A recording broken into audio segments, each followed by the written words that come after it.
Les ruego que me tengan un poco de paciencia, hermanos. Ah, Les quiero comentar, los he extrañado.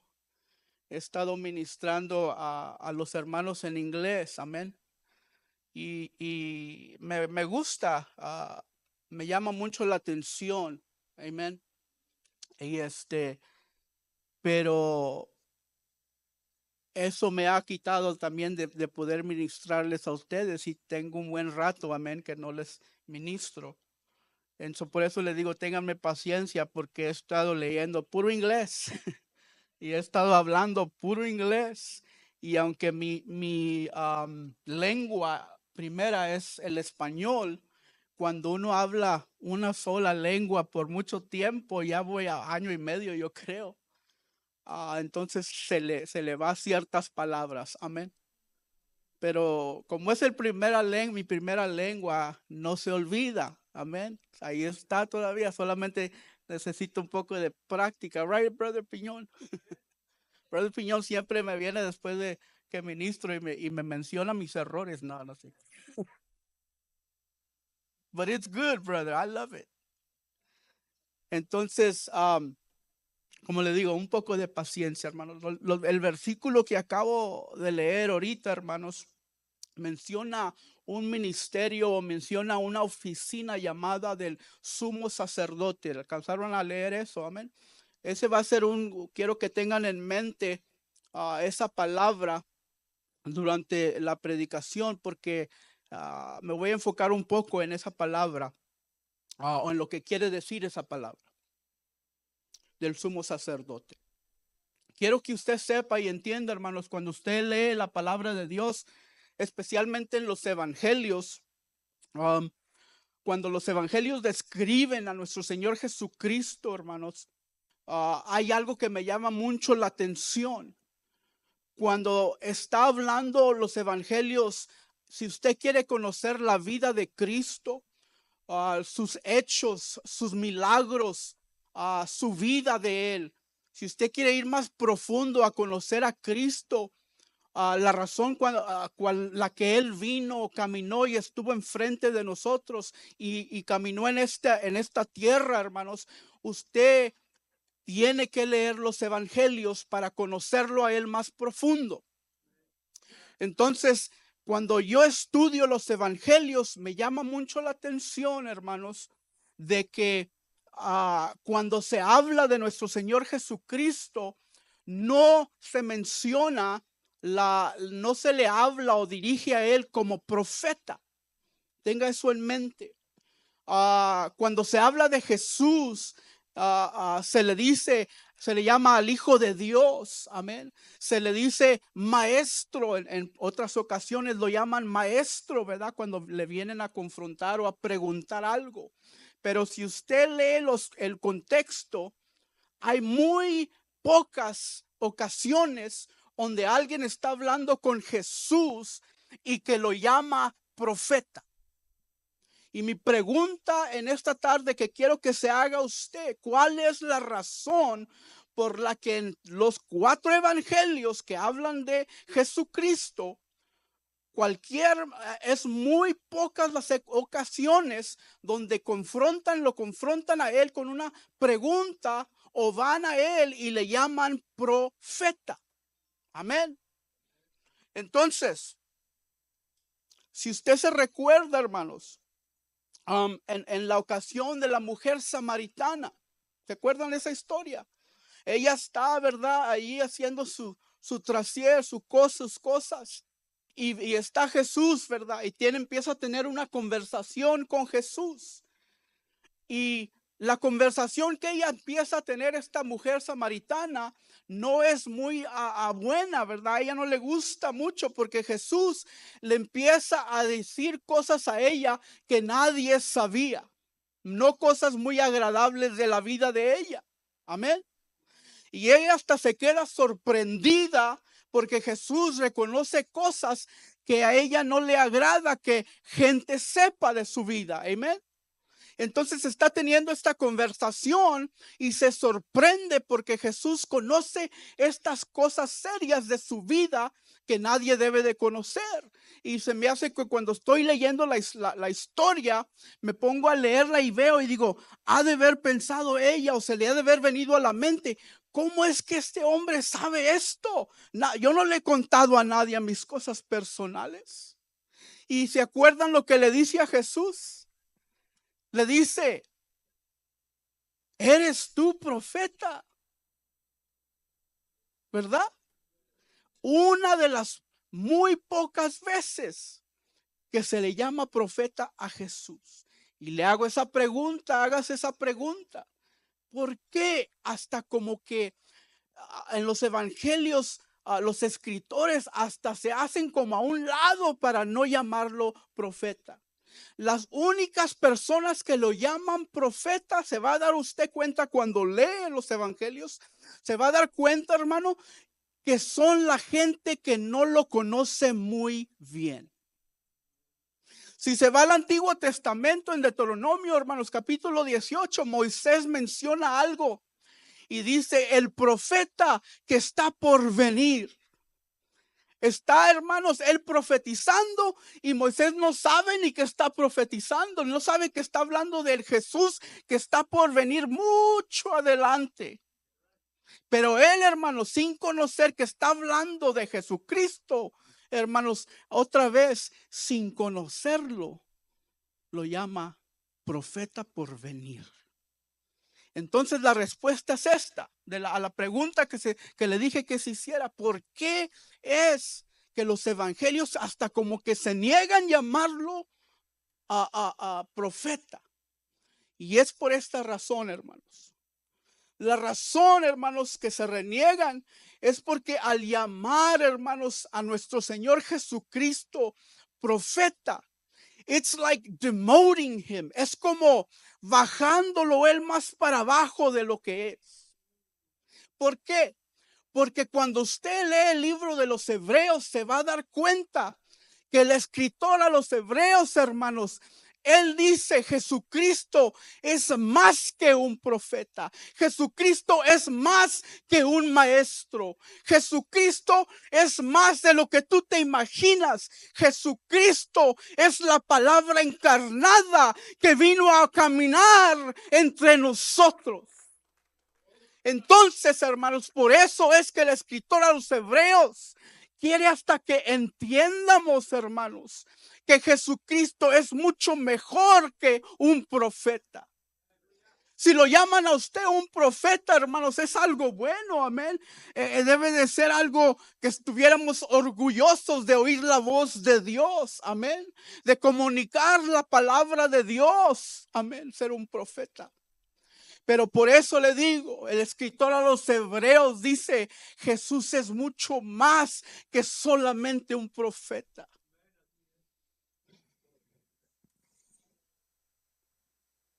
Cuando miramos, hermanos, que describen a Jesús, lo miramos en Isaías capítulo 53, que allí está profetizado, hermanos, lo que él va a sufrir cuando él viene a cumplir con su meta en esta tierra.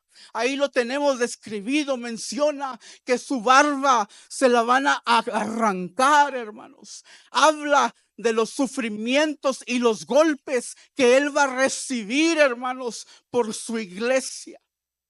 Isaías, hermanos, describe y profetiza de nuestro Señor Jesucristo, hermanos, muchos y muchos años antes de que suceda. Jesucristo, hermanos, no solamente traía un mensaje, amén. El profeta, hermanos, por definición, quiere decir que recibe palabra de Dios, amén, personalmente de Dios, y la comunica al pueblo que está escuchando de algo que está por venir en el futuro. Por definición, hermanos, estoy describiendo lo que el profeta es. Pero Hebreos nos da a entender, hermanos, que Jesús no solamente nos trae el mensaje, no solamente trae la palabra, pero cuando leemos, hermanos, nos da a entender que Jesús mismo es la palabra viva, hermanos. ¿Se da cuenta usted la diferencia de ahí que está haciendo Hebreos? Está diciendo, no solamente trae la palabra de Dios, no, Él mismo es la palabra de Dios. Él mismo, hermanos, se convirtió en la palabra, se encarnó la palabra, hermanos, en un cuerpo y vino y anduvo y cumplió con la meta que Dios le dio. Y por eso nos encontramos en esta tarde, hermanos, alabándole y glorificándole a su nombre, hermanos. Ahora quiero que piensen esto. En el Antiguo Testamento, hermanos, habían 3 oficinas. La oficina del profeta, la oficina del sumo sacerdote que leímos hace rato, ¿verdad? Y la oficina del rey. Amén. ¿Cuántos de ustedes han leído el Antiguo Testamento? Un poco. ¿O ha oído? Amén. Son estas oficinas, hermanos. La oficina del sacerdote, la oficina del profeta y la oficina del rey. La oficina del profeta, hermanos, ya les expliqué un poco. Dios usaba a un profeta cuando quería llevarle una palabra al pueblo, ¿verdad? Y Dios le daba una palabra al profeta y él se la llevaba al pueblo. Y si el pueblo era obediente, el Señor se movía y hacía lo que tenía que hacer con el pueblo. Esa es la oficina del profeta. Y luego, hermanos, en el mismo pueblo con la gente de Dios había otra oficina o otro puesto del sumo sacerdote. El sumo sacerdote, hermanos, era un retrato como un pastor de una iglesia. ¿Por qué? Porque el sumo sacerdote oraba, su trabajo de él era de interceder por el pueblo, por la gente de Israel. Y cuando llegaba el tiempo, él iba a agarrar un sacrificio y ofrecerlo en holocausto para darle honra y gloria a Dios y para que Dios sobrepasara los pecados del pueblo. Esa era la oficina, hermanos, del sumo sacerdote. Y la tercera era la oficina del rey. ¿Se acuerdan? El rey David. El rey, hermanos, también oía de parte del profeta. Dios le hablaba al profeta, el profeta le hablaba al rey, y el rey, si era obediente, cumplía con las órdenes de Dios. Y si era obediente, Dios bendecía a la gente.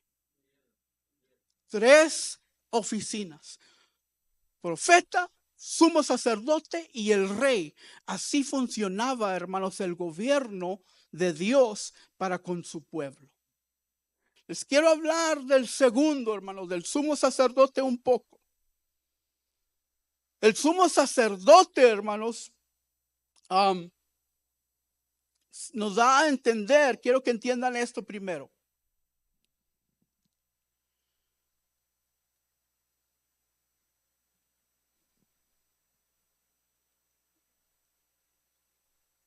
Me recuerdo, hermanos, quiero mencionarles esto.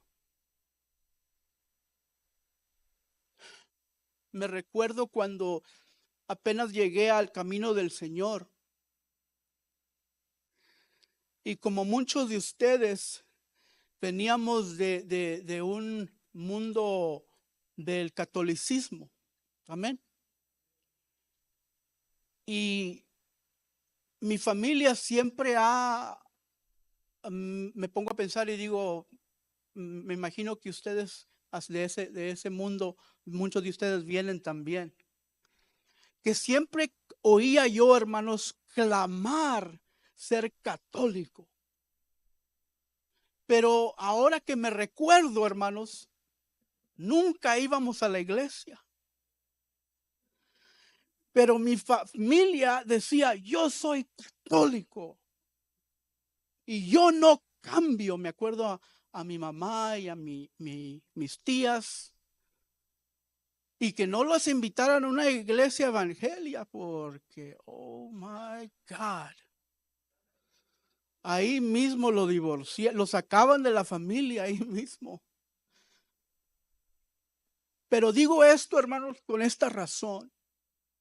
Tenían una manera de levantar, hermanos, al sumo sacerdote, al priest, de una manera, hermanos. Yo me recuerdo de esto, estaba chico, pero me recuerdo. Entonces, cuando el Señor, hermanos, me alcanzó y alcancé a entender el evangelio, y el Señor me rescató, hermanos, para mí fue algo grande. Thank you, brother. Y tenía yo aproximadamente, me acuerdo, 20 años cuando el Señor me alcanzó. Y yo no sé si usted se acuerda cuando el Señor lo rescata de ese mundo perdido, pero uno anda en lumbre, encendido, brother Piñón, on fire, brother, from the inside out, on fire for God. Hermanos, yo quería hablarles de Cristo, hermanos, hasta el sumo sacerdote si se me atravesaba, así de on fire estaba. ¿Qué le iría a decir? ¿Quién sabe? Porque apenas acababa de llegar a la iglesia. Pero sentía una lumbre así de fuerte. El que se me atravesara enfrente, Jesús te ama. Jesús te quiere cambiar tu vida. Jesús es bueno y amor. Jesús tiene una vida eterna para ti y tu familia. Es todo lo que salía de mi boca, hermanos. Oh, but I had a rude awakening. No sé si ustedes conocen, hermanos, el corner de la Airline y Little York. Ustedes si conocen esa área, ahí está una iglesia católica grande, ¿verdad? No me acuerdo cómo se llama, pero sé que es católica. Y está en la mera esquina de la Airline y la Little York, está ahí un lugar donde te sientas a esperar por el bus. Y la luz los domingos, hermanos, se pone en roja y se forma un tráfico ahí tremendo. Y me acordé una vez que iba pasando y dije, wow, ahí está bueno para evangelizar. Porque se paran los carros y donde se pone roja la luz, podamos dar invitación. ¿Se acuerdan los folletos para pasar? Y dije, wow, Hersen, vamos ahí a la Airline en Little York. Pues vamos, me dice Hersen. Y estábamos, se ponía la luz roja y yo y Hersen íbamos en la sidewalk pasando todos los carros. Y no sé si usted ha ido a evangelizar o no, o en la calle así, pero lo miran a uno como que es homeless. If you struggle with pride, go evangelize on Little York and Airline. And it'll humble you very quick. Hermanos, si usted batalla con el orgullo, vaya a evangelizar ahí a la Airline en Little York y lo va a humillar, hermanos, así. Yo tratando de decirles, Dios te ama, te invito a mi iglesia. Y unos me tiraban agua, me cerraban la window. Y los americanos nomás se oía, ellos nomás como que no me miraban, pero se oía que laqueaban la puerta. Clic. Yo queriendo presentarles a Jesús y ellos mirándome como que los voy a robar. Y iba pasando, God loves you, God loves you. Y en uno de esos iba caminando, hermanos, y pasó una mujer. Y me pasó. Y luego me llamó. Hey, come here. Me dice, ven para acá. Dije, gloria a Dios, le voy a ministrar a esta mujer. Dice, siéntate conmigo aquí en el bus stop. Ok, dice, estoy esperando el bus, pero tengo unas preguntas. Y le digo, praise God. ¿Qué quieres saber? Mi iglesia está allá en la Cocker. No, me dice. Mira. Y me enseñó mi folleto. Y me dice, mira esto. Esto se va a acabar, dice, muy pronto. Dice, esto no dura. Dice, porque no es verdadero. Ouch. Era la primera pushback que había tenido como nuevo cristiano. Y me dice, esto no va a durar, dice, pronto se va a morir esto, no es nada, dice. Y me quedé, like, wow, siempre me dicen que gloria a Dios, o me dice la gente que qué bueno que estás joven y vas a la iglesia, y que esta mujer me está condenando. Wait a minute, no sabía ni qué decir, ni cómo reaccionar, hermanos. Y me dice, mira, yo voy a esta iglesia, la iglesia romana católica, dice. Tenemos, dice, desde los 500, dice, que está abierta esta iglesia. Muchos años y años tras años, dice. ¿Cuántos años crees que tiene esto? ¿Tú crees, dice, que saben la verdad? Esto es mentira, dice. Dice, nosotros tenemos a un sumo sacerdote, dice. Nosotros tenemos la confesión. Nosotros tenemos el Eucharist. No sé cómo se dice en español, I'm sorry. Nosotros tenemos esto, lo otro, y me empezó a dar hasta historia, hermanos, de la iglesia católica. Me empezó a abrir la Biblia y me dice, mira, aquí ves a Pedro hablar del primer sumo sacerdote. Y si te vas acá, dice, Pablo nos habla, dice, que tenemos el sumo sacerdote para servir a la iglesia. Y mira, está aquí y acá, y escritura acá y escritura. Santo. Yo lo único que sabía es Dios te ama. ¿Qué más le iba a decir, hermanos? Jesus, right? Hermanos, no sé si usted me crea o no, y lo cuento como testimonio porque nunca se me ha olvidado. Estábamos yo y Hersen ahí, Hersen también igual que yo, bien calladitos. Y no le miento, hermano. Empecé a marearme. ¿Usted sabe cómo se siente un mareo? Como que todo se está moviendo, pero nada se está moviendo. Está aquí adentro. Dije, what in the world? I know this feeling. Dije, yo conozco esta sensación, pero ya dejé todo eso. Ustedes saben de lo que hablo. Y luego empecé a tener un olor a vino. Fuerte, hermanos, era algo raro. Y se me prendió el foco. Y me la miré a los ojos y le digo, ¿te puedo hacer una pregunta? Le dije a esta mujer que sabía Biblia, like you can't imagine. Y me dice, claro que sí, joven. Para eso estoy aquí. Pregúntame lo que quieras. Y luego en ese caso viene llegando el bus. ¿Y sabes qué? Forget the bus, me dice. Quiero quedarme a platicar contigo. ¿Qué preguntas tienes? Le digo, ¿usted batalla con tomar? Hermanos, se le abrió sus ojos de una manera, hermanos. Y a esta mujer le salieron lágrimas, hermanos. Y se paró y corrió, hermanos. Ya no quiso ni hablar conmigo.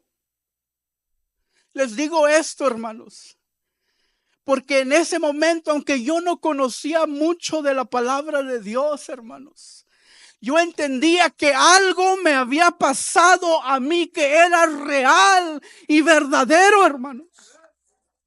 Yo entendía, hermanos, que el Señor me había cambiado mi vida y que Él ahora me iba a respaldar a mí. No era tanto que yo traía algo especial, hermano. No era algo que yo había creado, no. Era solamente que el evangelio de Jesucristo había llegado a este hombre ciego y perdido, hermanos. Y el evangelio llegó y me cambió mi vida, hermanos. Y el mismo Espíritu de Dios, hermanos, daba testimonio y me defendía donde quiera que iba, hermanos.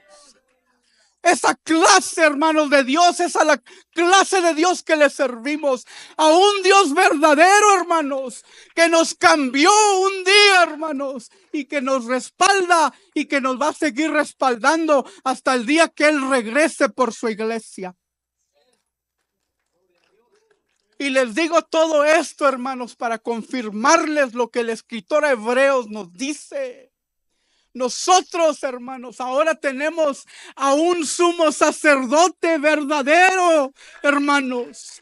No un sumo sacerdote hecho de esta carne, pero un sumo sacerdote que está ya con Dios y está, hermanos, intercediendo por usted y por mí.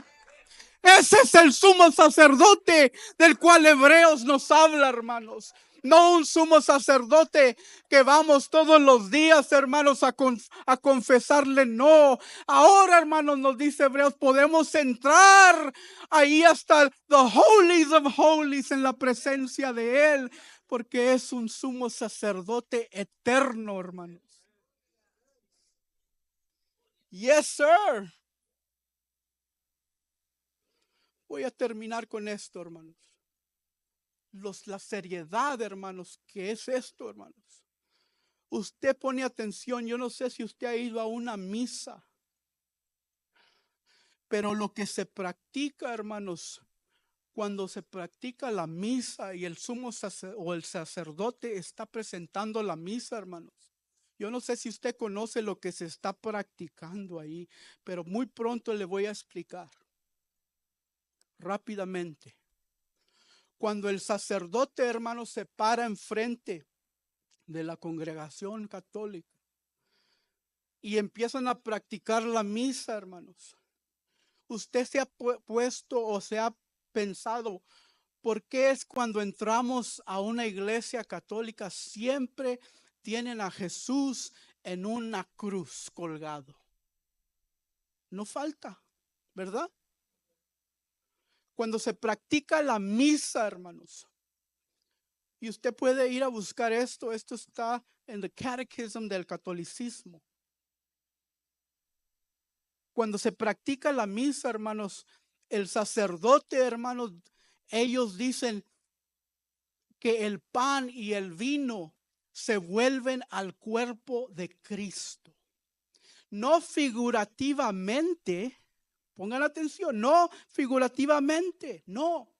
Ellos creen que se hace un milagro cada vez que presentan ese pan y ese vino. Y ese pan y ese vino se vuelve en el cuerpo de Cristo. Cada vez que practican la misa. Eso quiere decir que cada vez que practican la misa, hermanos, se vuelven a sacrificar al Señor Jesucristo tiempo, otra vez más tiempo, más tiempo, más tiempo. Pero ¿qué nos dice la Biblia? Que Él vino a cumplir, hermanos, una sola vez. En la cruz del Calvario, cuando Él murió por nuestros pecados, ¿qué es lo que dijo? Dijo, todo está terminado. Hermanos, ese es nuestro sumo sacerdote. Que no se nos olvide, iglesia. Dios los bendiga, hermanos.